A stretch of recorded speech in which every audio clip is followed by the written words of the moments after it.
I wanted to start off by saying that we may get two for the price of one with this discussion this morning, because I want to focus primarily on fire safety for the reason that it has dominated my life here in Network for several years now.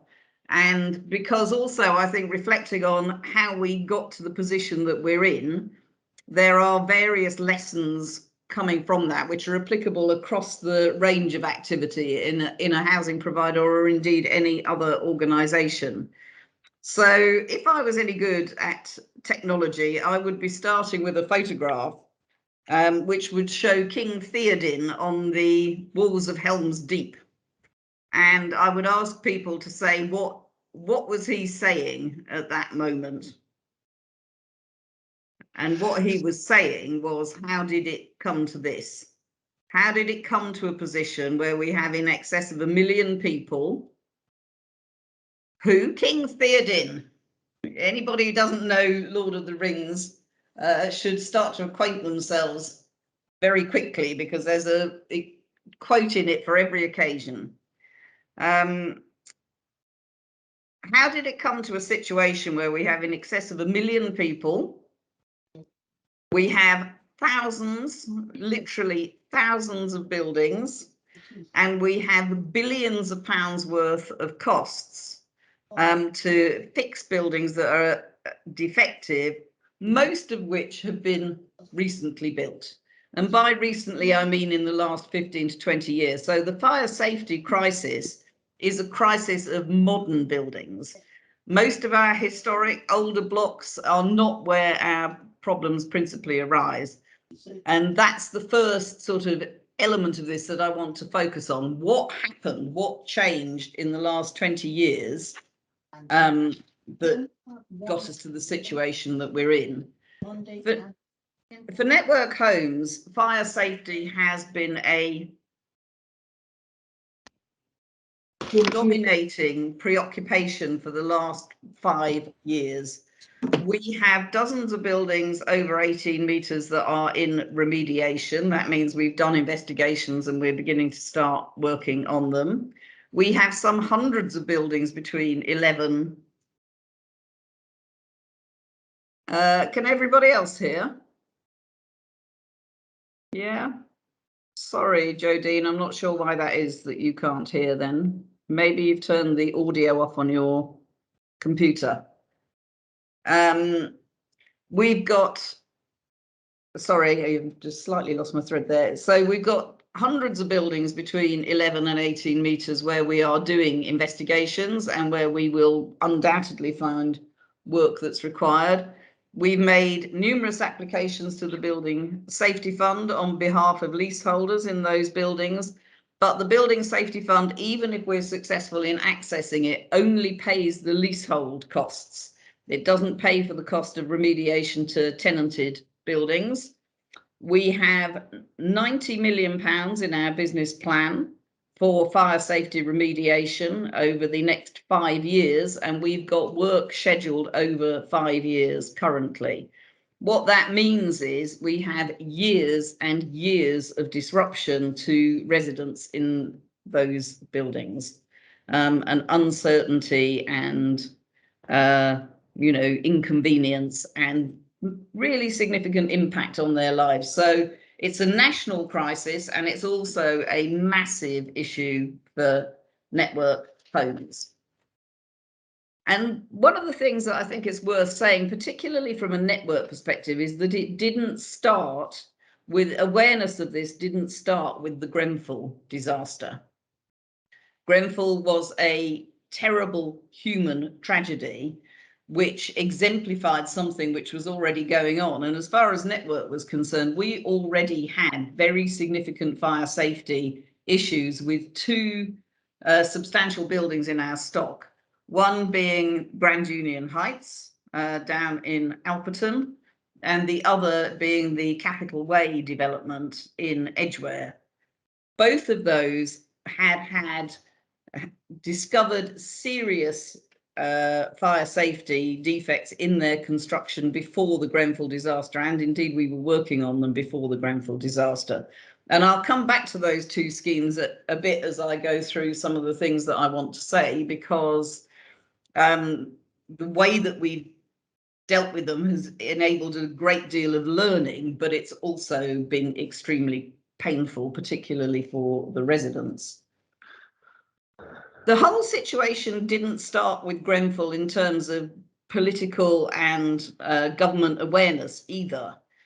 The changes that made building owners responsible for fire safety were actually introduced in 2008 in the Fire Safety Reform Order.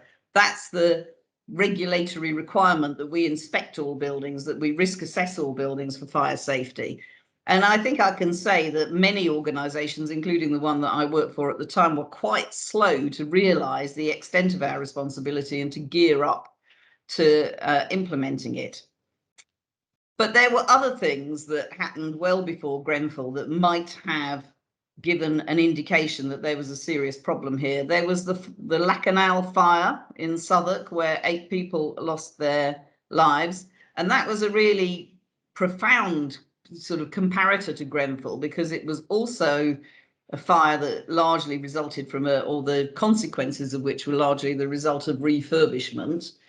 And it was also the first instance where the stay put policy, which is something that the London Fire Brigade in particular is almost completely committed to.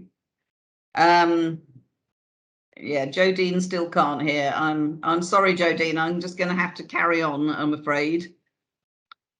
Perhaps you could pick up the recording at some point. There had been a significant cladding-based fire in a tower block in Scotland that had caused loss of life. There was the fire in Lacanal House that caused loss of life and also brought into question the stay put policy, and many, many other warnings which had not resulted in substantial and significant action. So what was going on in the sort of last 20 years in refurbishment and construction that was creating buildings that were profoundly risky in a way that perhaps they hadn't been previously? And I think there are two things there which we'll come back to when we talk about the lessons that we're learning from this for the future. One is modern methods of construction, people wanting things that are cheaper, easier and faster. And the other is the question of building regulation and indeed deregulation. The government, successive governments actually, but most particularly from 2010, were very focused on deregulation of, well, all sorts of parts of industry, but in this instance, the relevant issue is building control.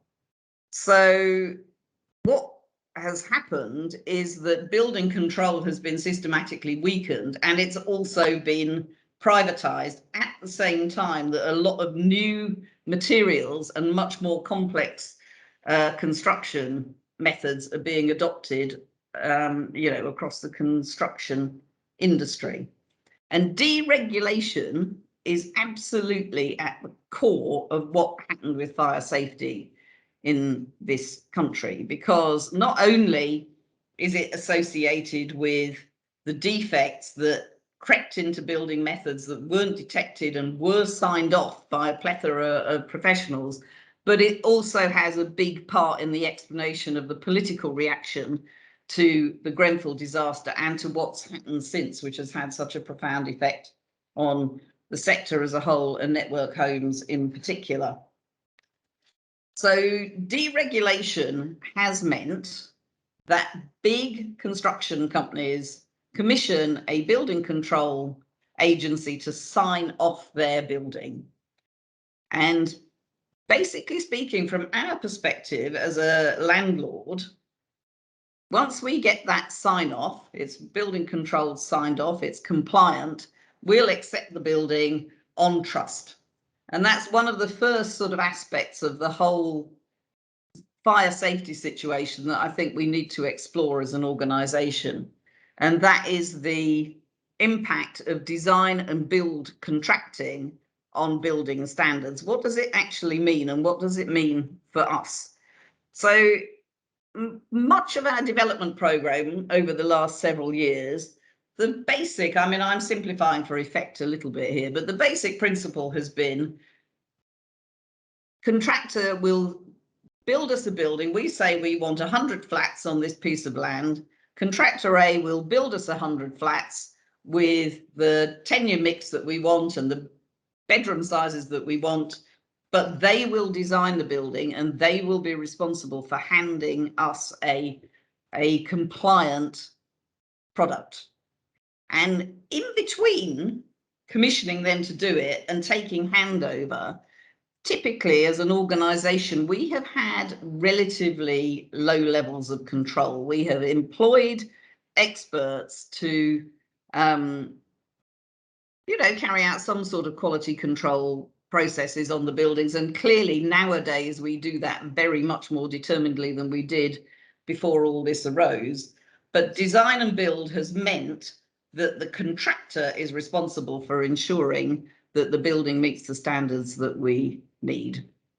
And the impact of design and build has sort of multiple implications for us as a landlord. And one of those is that quite often we're not getting the components in a building or the standard of construction that we would have chosen for ourselves. So that's been a big issue in the fire safety disaster.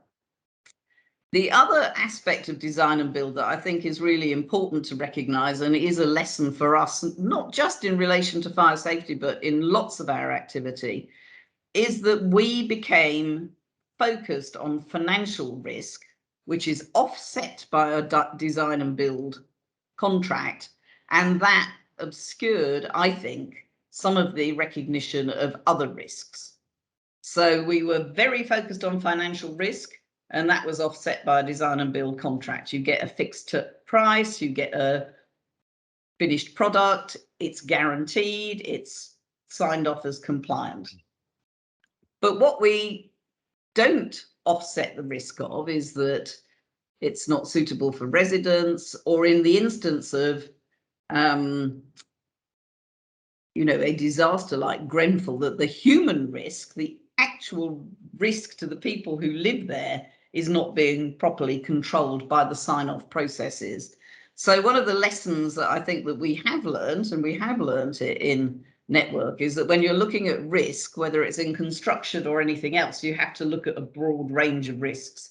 It's not just financial, it's not just delivering your program numbers, it's how's this building going to be managed, how's it going to be for the people who live in it. And I think I'll come back to that, because I think one of the big lessons out of this for us as an organization is that design matters, and we need to be sure that the things that we're developing are designed to be maintained and are designed to be easy for people to live in, good for them to occupy.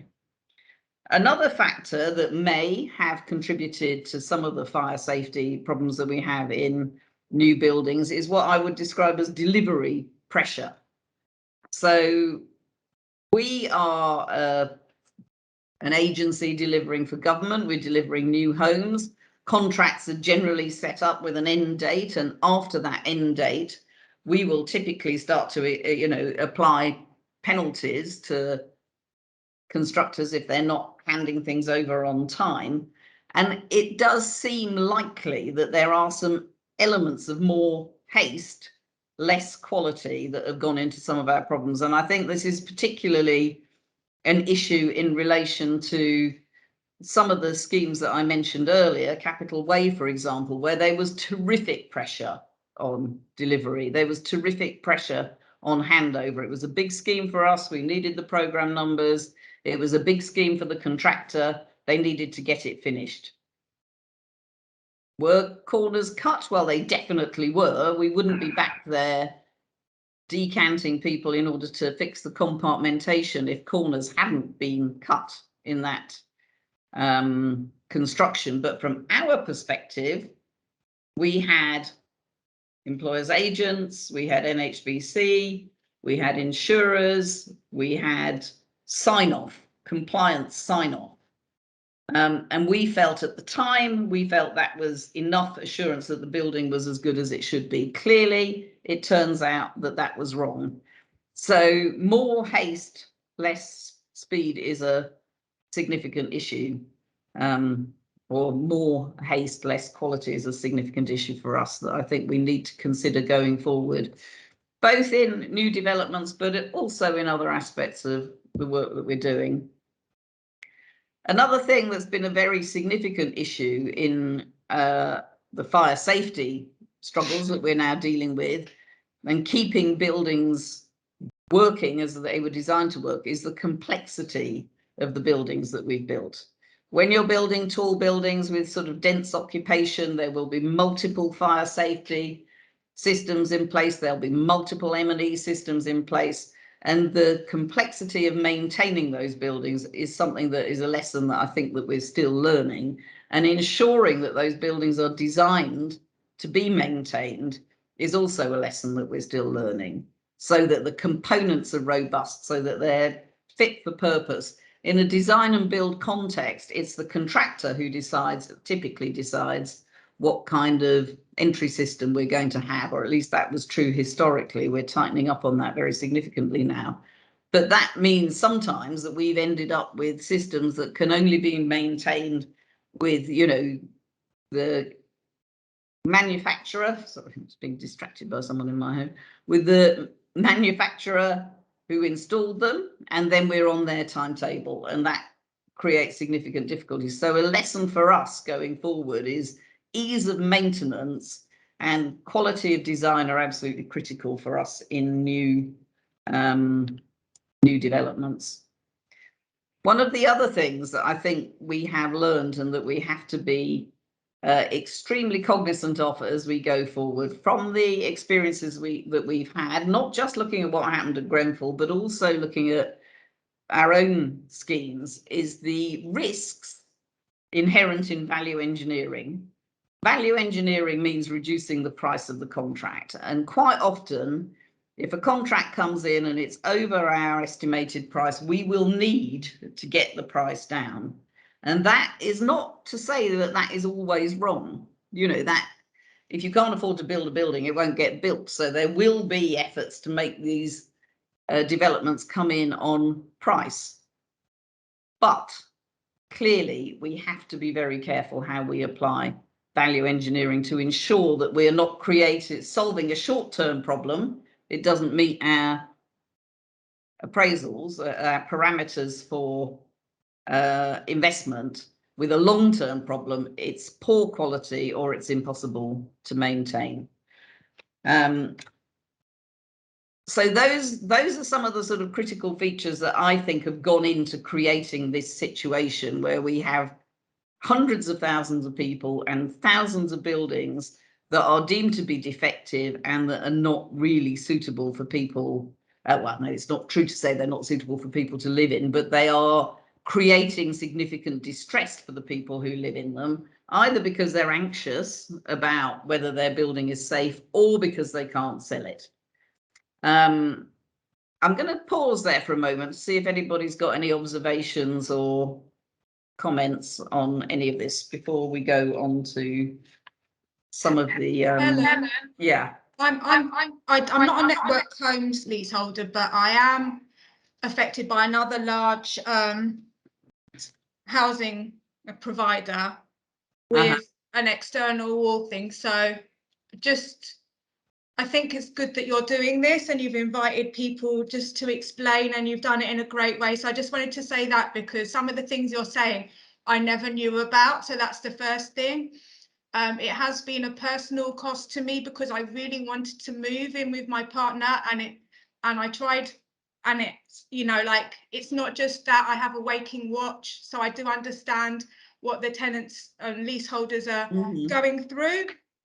I have a managing agent, so it's at the, you know, like, my housing association's at the mercy of the freeholder. They don't have the information that's going through, so the MP knows more than the freeholder.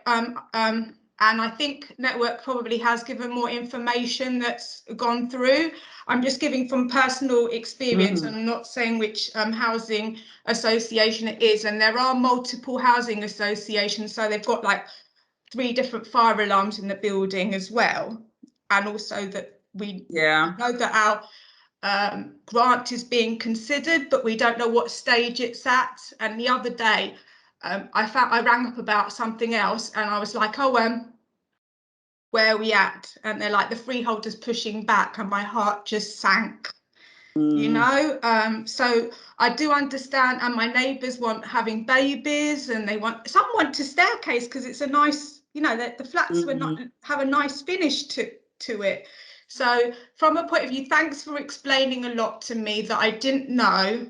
And I just wanted to give some personal insight to how people, leaseholders, probably do feel from a personal point of view. So I just finished there, and I'll let you get on with it. So I'm not sure who was speaking there. Are you? It's Naomi. Oh, come on. It's Naomi Hoffman.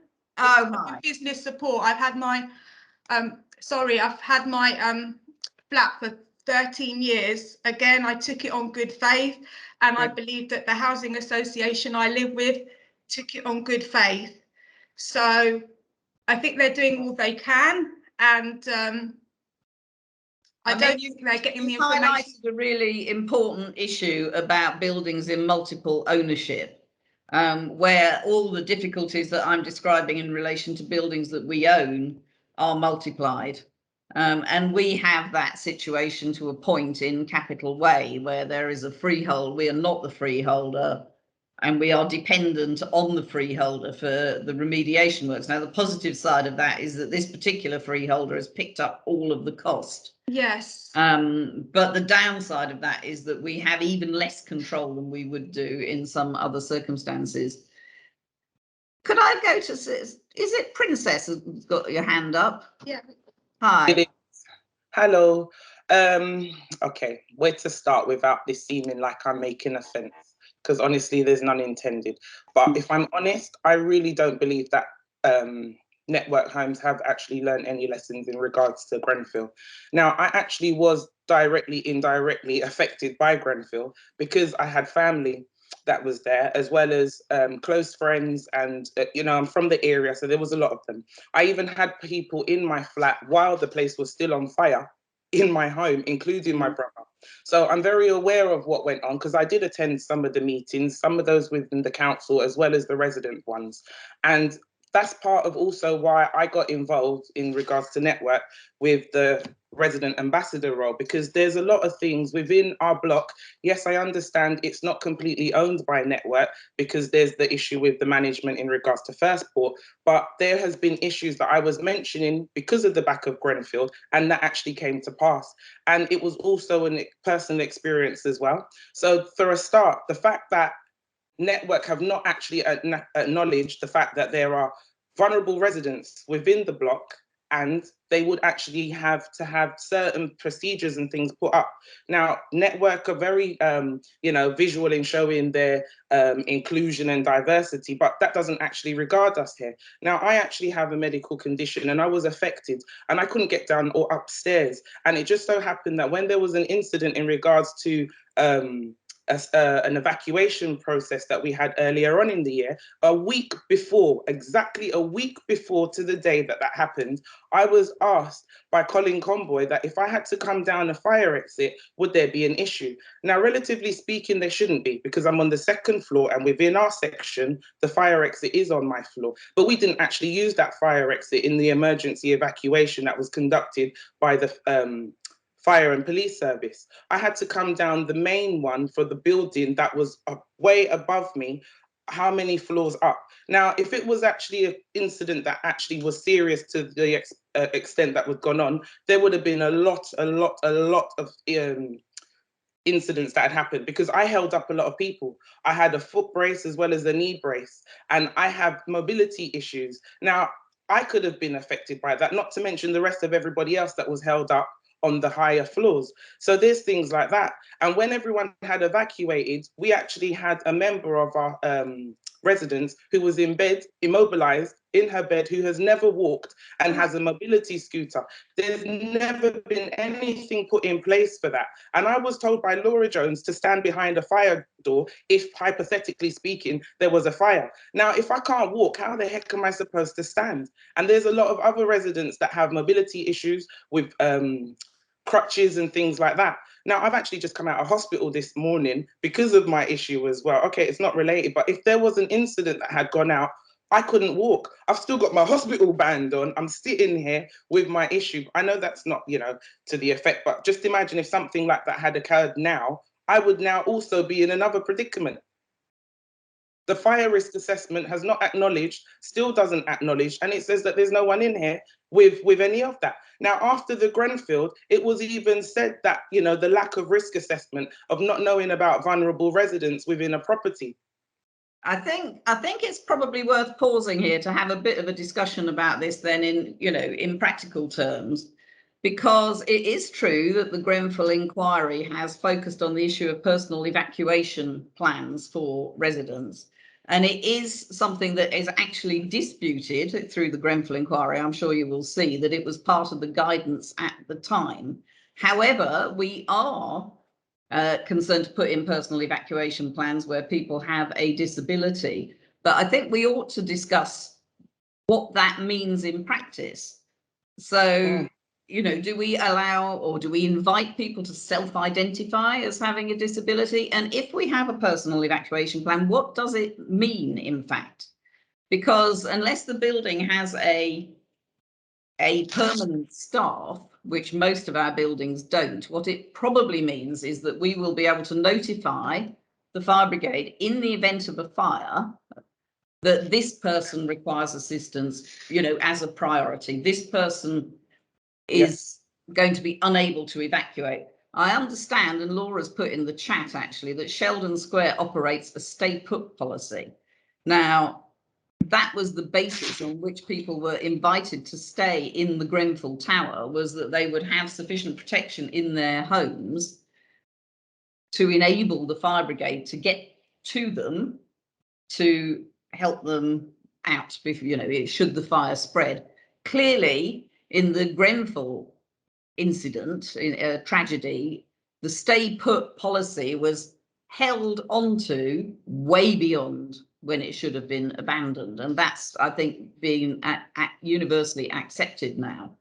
But I do think, Princess, and it's really, you know, helpful to get a resident perspective on some of this stuff.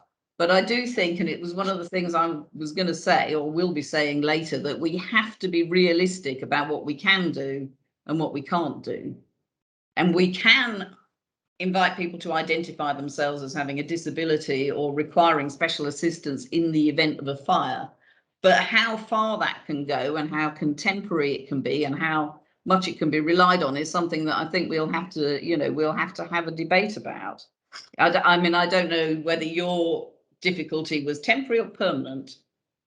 No, mine has gone on over the past. I mean, I've been in here since the property was built. So I've been in here almost going 18 years now.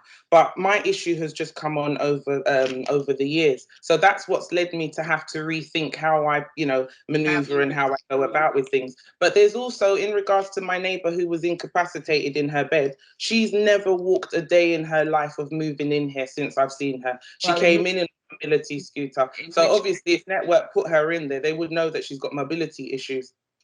Well, in which case, I think it is the kind of occupancy that would require a personal evacuation plan if the building requires that, and not all buildings do. I mean, obviously, obviously, I'm saying this didn't start with Grenfell, and it definitely didn't. But Grenfell has massively, massively increased everybody's awareness and has massively, cast a doubt on the correctness of a stay put policy in every circumstance, or indeed in any circumstance. And I do recall doing a lot of meetings immediately after the Grenfell disaster. We organised meetings, and we probably wouldn't have had one at Sheldon Square because I don't think it's over 18 metres, but we went to our over 18 metre buildings and spoke to the residents there. And one of the things that caused the most dramatic reaction when we were speaking was reference to the stay put policy. And at that time, London Fire Brigade was still absolutely wedded to it. So we went to a particular building in Alperton, quite a tall building, and the meeting was reasonably orderly until the point when the fire commissioner who was there said stay put is still the best way to save lives in the event of a major fire. And then the crowd erupted, you know, because they just didn't accept that. And I've heard lots of stories from fire service people saying that actually if there is a fire in a building, even if it's not a particularly tall building, then the people who live in that building will vacate, irrespective of whether it's a stay put policy or an evacuate policy. When we first, in the days after the Grenfell disaster, our first worry was for our ACM clad buildings. Many of you will be aware that we had one in Stockwell that was 22 stories and was fully clad in ACM with the same kind of insulation that was on Grenfell, actually installed by the same people. So it was clear to us that this was going to require action, and actually it was clear to me that this stuff was going to have to be removed. But there is an important lesson that came out of the few days after the tragedy, which is going to be critically important to Network going forward in lots of different ways. When we started to think about this building, the question was immediately asked, what kind of ACM is it? What kind of ACM is on this building? Or in fact, what kind of cladding to start with? Well, it's ACM. What kind of ACM? And it took us maybe 2 weeks to get confirmation that it was category 3 ACM, which is exactly the same kind that was on the Grenfell tower. The critical thing about that, the lesson learnt from that, is that we have to have information about our buildings. And it's going to become a legal requirement to have information about tall buildings going forward. So not only do we have to have data, you know, detailed information about the component types, materials used, etc., we have to have it at our fingertips. And some of our buildings built, you know, in the last 10 to 20 years, we don't have that. So in terms of lessons learnt for Network, there is something about design and there is something about compliance, but there is also a whole load of letters about information matters. And actually some of the things that you've referred to about personal evacuation plans and other, you know, aspects of incoming legislative requirements are all about data and recording of data and access to information. And many of you will know that at the foot of most of our tall buildings now, you will see a fire information box, and that will contain, or it should contain, the plans of the building, information about the fire systems in the building, and also information about any vulnerable people in the building. Anybody else got any questions or observations?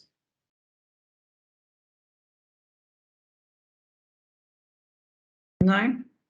Okay, well, I'll carry on. One of the other things that came out of the public meetings that took place immediately after the Grenfell disaster, and this was a personal thing that I learned, is be careful what you say. Because when you're under pressure in a public meeting, and it happens often, it's quite easy to make an assumption or jump to a conclusion or make an assertion that you can't then back up. So in this particular instance, we had quite a hostile crowd, I'll be completely honest, and somebody was raising the fact that there was a beeper going on their fire alarm system. And I said, words to the effect of that, we'll get that attended to immediately. It proved impossible to get it attended to immediately. And so that was a statement which, you know, I wasn't able to live up to, and which caused quite a lot of trouble in the coming weeks as we battled to get this fire safety system fixed. with a contractor who couldn't work out what was wrong with it, and with the individual that I'd said this to coming back to me saying, well, why did you say that when you couldn't do it? You know, you shouldn't stand up and make an assertion if you can't back it up. And I think the lesson there, well, there were multiple lessons from that. One is be very sure that you can do what you say you're going to do at the time that you say it. Secondly, that people will hear those kind of promises, and if they're not kept, then it will undermine confidence both in you as an individual and also in the organization. So don't give unwarranted reassurance. If you don't know, don't know. And that's a lesson that I think is applicable across all of networks activity. And if you don't know, and you should know, say, I will go and find out. But unwarranted reassurance is very damaging to network, because not just what needs to happen hasn't happened, but because it has undermined trust. And you will be very familiar, all of those of you who work for network, that we have as a strategic organizational objective increasing the trust of residents in us. Now, we're only going to do that if A, we tell people the truth, B, we're open and transparent if we have a difficulty that we can't resolve or we don't know how to resolve, and C, and absolutely critically, if we say we're going to do something, we do it. And I think, you know, as I said, I think that that's a lesson that applies to all of our activity and not just to fire safety and fire safety related issues. Now, I think it's fair to say, and I would say this to a network crowd, I suppose, that I think network has led the way in the sector on transparency. We were amongst the very first to publish our fire risk assessments. A lot of our colleagues in other organisations were very reluctant to do that. And they were reluctant because they said, well, these are complicated documents and people won't understand them. But the fact is, and I think this is a lesson that goes across lots of other fields of activity as well, that if you withhold something for whatever reason, whether it's complexity or whatever it is, then that is going to undermine people's trust. And if you put it out there and they don't understand it, which most people did, but you know, if they don't, then they can ask. Whereas if you don't publish this kind of thing, then people think, well, what are you hiding? So, you know, from a positive lesson from our management of fire safety has been that transparency and realism about what we can do and what we can't do and what the situation is and what we know and what we don't is by far the best policy. Everybody will be aware that thousands, hundreds of thousands of leaseholders have been massively affected by the fire safety crisis. And I just want to talk about that aspect of it and how we've managed it for a moment or two, because I'm not going to pretend that those leaseholders who are in network buildings, who can't get an EWS1 form or who can't move or who can't staircase, or, you know, whose life is being extremely disrupted by the fire safety situation that we're in, they're not happy. You know, I'm not going to pretend that they think network's doing a fantastic job, because their lives are being disrupted by it. But I do think that we have learned in our management of this situation that being straightforward and clear and honest with people is the best way, even though we can't make people happy, is the best way to make them trust us, or at least have some credibility on the things that we're saying. So, for example, we have been very good, I think, at communicating on the whole. We've diarised updates. We've taken the view, you will be familiar with the running commentary notion in the GOBA customer service method. We've taken a running commentary view, and we've reminded ourselves, not always successfully, but generally successfully, that even if we've got nothing new to say, it's better to say we've got nothing, we've got no update, than to say nothing so people hear nothing for weeks on end. So I think that is another critical lesson arising from the fire safety issues, which applies across all of our activity. Give the running commentary, keep people informed of what's going on, particularly in relation to issues that are having a profound impact on them. And that might be fire safety, and that's what we're talking about today, but it could also be other kinds of disrepair or any sort of ASB or any issue. The point of the running commentary is not always to do what the person would like you to do or to say what they would like to hear. It's to make sure that they know what's going on at all times.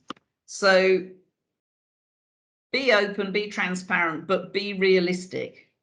Where we have got into trouble in some instances is where we've had an over-optimistic view, or we've accepted reassurance from contractors and it's subsequently found to have been unwarranted. So being realistic and being aware that, you know, until we've got absolutely firm information, we're giving a running commentary rather than an answer to an individual, I think is an important lesson. The other thing that we have learned, which is applicable across network, is that people are in very difficult circumstances here. People's lives are very disrupted. They're going to be upset. We have to be empathetic and we have to be compassionate to that. That doesn't necessarily mean that we can fix it. So we've had a number of very difficult situations described to us where the leaseholder or shared owner is asking the organisation to buy them out of their flat. And earlier in the crisis, before it became clear how big it was, there were one or two instances where we made arrangements to assist people who were in desperate circumstances, and we still have the capability of doing that, but the circumstances have to be absolutely exceptional. And it's become clear that very exceptional circumstances are unusual because most people suffering from this kind of situation are suffering in the same way. So compassion, empathy, realism and clarity, and those are things also that I think apply right across the board and not just to fire safety. There is one thing that we've been able to do that I think is an important thing and has wider applicability, and that is that we have been able to take away some of the worst of the fear factors.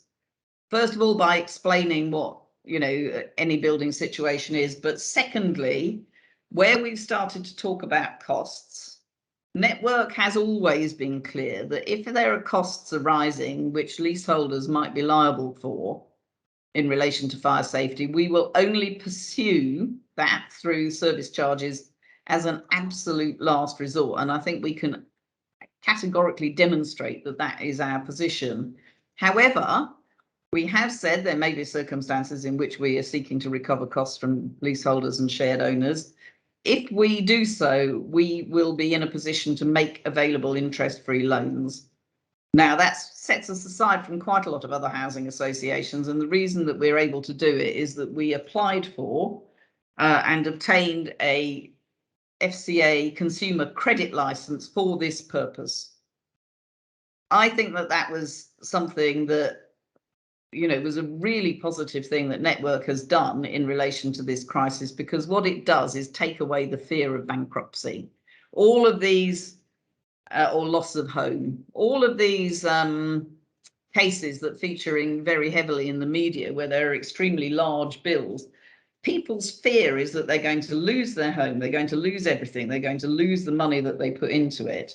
We are able to say that we have put in place this loan arrangement which had preceded and anticipates what the government said it was going to do and hasn't done, and take away, by and large, the worst of that fear. Did you want to come in, Princess? Yes, please, Helen. It was in regards to the thing on leaseholders. Speaking with the leaseholders within Sheldon Square, because there's been quite a few incidents in regards to having the fire brigade having to come out because of the defective fire panel. I don't know if that was something originally on First Port, because obviously that they managed the building here, but they're now they decommissioned the fire panel or something, didn't put something else in place, or they did then put something else in place that was defective.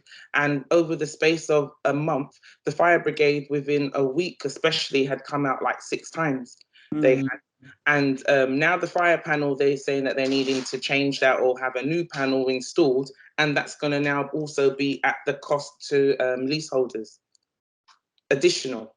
So I think, I mean, I'm afraid, Princess, I'm not able to answer that particular circumstance because I don't know enough about it. But I think in the instance of Sheldon Square, it is under the control of First Port. By and large, if it's an existing component that requires, that's been there for many years and has been there, you know, functioning for 10 years and now it requires replacement, that would be a service chargeable incident. But I don't know enough about it personally to really comment on that. One of the things that I wanted to sort of reflect on in relation to the situation, the whole fire safety situation, is that, you know, quite often when you're looking at a very difficult situation, you're looking for an easy way out or a magic cure or some sort of obvious solution to it. And I mean, it is the life of a housing manager, and it's definitely true of every aspect of housing management, in my view, that there aren't any silver bullets. Sorry to resort to a cliche. There isn't an easy way out of this situation. Even if all of our dreams came true and tomorrow the government said they will dish up billions of pounds to rectify these defective buildings, it would still take years because of the lack of contractors, because of the difficulty getting professional advice, because, you know, these are slow processes. We've got lots of examples where we're trying to edge towards a solution, but every stage will take several months. In one of our buildings, we think we found a solution to the external cladding processes, but it requires that there is a fire test carried out on the materials that we are hoping to put in place. There's going to be a wait for that. So one of the sort of lessons of this is that there isn't any easy way out, and that we've got to equip ourselves to be dealing with this for the long term. You will all be aware that we have a dedicated fire safety team in Network. At the moment, it's dealing with building safety remediation, but, you know, hot on the heels of the remediation for fire safety, there's going to be the requirements of the Building Safety Act, which in itself are pretty onerous. So I think what we have to accept is that we're in it for the long term, and that's, you know, that is something that is true of many aspects of housing management. And sometimes that's a very difficult thing to explain in a way that's palatable for residents, because their lives are disrupted now. You know, we've got quite a truncated program for fire safety in Network. We're going to do our work over 5 years, or at least that's the current plan. That's having quite a significant impact on our financial margins. It means that we're doing this work instead of other work that we could be doing. That also has ramifications even for people who are not affected by the fire safety, because other investment in their homes is being delayed whilst we deal with the fire safety remediation issues. So, you know, it's a long-term problem. I said if all our dreams came true and the government divvied up, you know, huge amounts of money to resolve this, it would still take a long time. It is interesting looking at the political aspect of this situation that we're in, because first of all, and these are just my personal opinions and other people on the call may disagree with them, but it is my view that the government's reaction has been the very partly at least motivated by a desire to distance themselves from the causal factors that led to the Grenfell disaster. Ultimately, in my view, the regulation, building regulation, control of building regulation, and the testing of materials and that whole regime is a government responsibility. And it's been pretty clear to me that the government doesn't want to be seen as in the front line of taking responsibility for what's happened. So so this is an intensely political issue, and actually it always has been right from the very beginning. Will tell a story about sort of 3 years ago, maybe a little more, sitting in a room with very senior civil servants saying that unless sorry, could I just give me a moment? Just I'm in my home, as you can see, and there's somebody moving around, which is distracting. So I've asked them to go somewhere else. Saying that unless the government gets a grip on this situation, it's going to spiral completely out of control. And it was a very difficult thing to say at that point. And a colleague of mine was the person who said it most directly, that there is a disproportionate reaction here. And it's creating, and I think this is the issue for us to consider in anything that we're dealing with. Is this action that we're taking going to create unintended consequences? You know, when the regulations were reformed, the guidance was reformed to say that there was a consolidated guidance note. Actually, the problem that it had intended to address just got worse, because people didn't think through the unintended consequences of what they were doing. And I think that's been very true of all the government agencies involved in this situation. And I also think it's true that they've refused to listen to anybody who hasn't said what they wanted to hear. And the unintended consequences have been things like the mortgage market, lenders getting very nervous, refusing to lend even on buildings that are not tall buildings, sticking plaster solutions like Waking Watch with, you know, marginal value being imposed to keep people like me safe, if you like, because the people who are in charge of the health and safety policy for any organisation want to be seen to be doing something. And so, you know, this consequence of having people sitting around in buildings for 24 hours a day for marginal additional safety was an unintended consequence of people wanting to be seen to be taking action in a situation where actually very difficult to do anything quickly. Naomi? You know, they only, with the leaseholders, they're only sorting out the external wall situation. And obviously, in a lot of situations, there are problems with the fire doors and the fire alarms and everything. I think the reason why the government won't pay for that, this is just my personal opinion, is because people see the public psyche is the external wall situation. So the government only has to, the government is seen as resolving the external wall situation, and therefore won't pay for the fire alarm situation, and it has got out of control. They just don't want to help. Do you see what I'm saying? It's Yeah, I do. That's how they're doing it in a way, but everything's all connected in a way. And I mean, I think it's clearly, you know, true to say that in relation to building safety, the pendulum has swung from a position of extreme deregulation and absolutely no attention to one of, you know, trying to eliminate all risk, which it's not possible to do. And, you know, the arguments and the references that we're beginning to hear from politicians, which is something that those of us who've been talking to them have been saying for, you know, throughout this crisis, that we need to have a proportionate reaction that gets buildings, and it's a difficult thing to say. People are reluctant to say it publicly, but get buildings to a sort of state of acceptable risk, not no risk, is something that's, you know, the government finds difficult to do, although they are trying to do it now. They're trying to pull back from some of the more extreme aspects of what's happening. But, you know, the new Building Safety Act, which will have lots of new duties on housing associations like ours, is going to be extremely expensive to implement. And, you know, people don't want to talk about cost and safety in the same breath.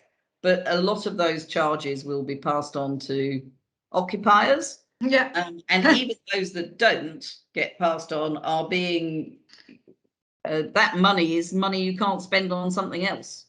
So if you need more services in relation to antisocial behaviour, or you need more services in relation to, you know, well-being issues for residents, and you're spending all of your money on safety, health and safety, compliance, then there's going to be less resources available for other things.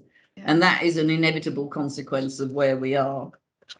I just want to quickly, because we've only got a couple of minutes left, to go back over what I think the sort of more general lessons from the fire safety situation for an organisation such as ours are, and return to something that I said earlier. Well, in fact, I've probably said all of this before, but just to reiterate, records and record keeping and understanding the buildings that we are managing is absolutely critical, and it's going to become more critical in the forthcoming years. So the value of good record keeping is something that is absolutely essential to everything that Network does. It's something that's very difficult to get right, and that in some areas that we struggle with. I hear a lot of discussion of data cleansing, but record keeping, accurate record keeping is absolutely critical, and being able to access information is also absolutely critical.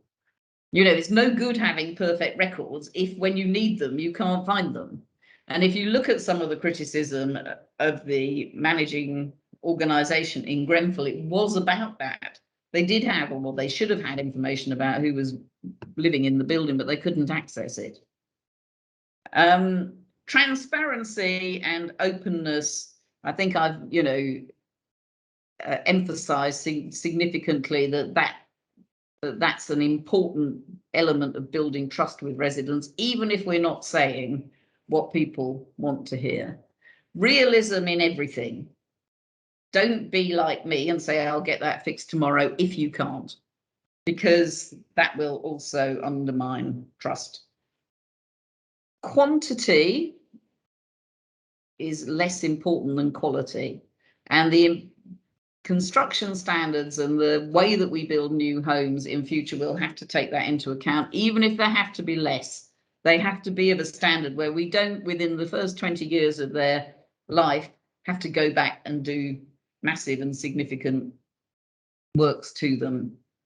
Design matters. I think, you know, ultimately that's probably the most important thing that I'd like us to all recall as a lesson learned, not just from fire safety, but in lots of other aspects. We are one organisation. If we're building new buildings, we need to all be involved in ensuring that they can be occupied, managed and maintained in a way that keeps them at a very high standard. And that means building buildings that have got components that are robust, that are easy to clean, where, you know, there's no sort of inbuilt inherent management problems that our housing managers, our neighbourhood managers can see from the plans, but get built anyway. So design matters, and one business would be one of the other, I think, lasting legacies of the fire safety issue, but applicable across a range of other aspects of the business that we're in. It's nearly 12 o'clock. I'm going to ask if there's any last observations or questions before we close. I had thought, if I didn't fill the entire hour, that I would do 2 for the price of 1 and have 5 minutes on the regulatory notice that we discussed, or that everybody was made aware of last week, but I've run out of time, so we'll have to save that for a different occasion. Anybody got any questions or observations? It's ever so hard talking to a screen for an hour. I'm very grateful to Princess for talking back, and Naomi. Thank you very much. Okay, well, if we're going to leave it at that, it's 12 o'clock. Thank you, everybody. And I'll see you soon.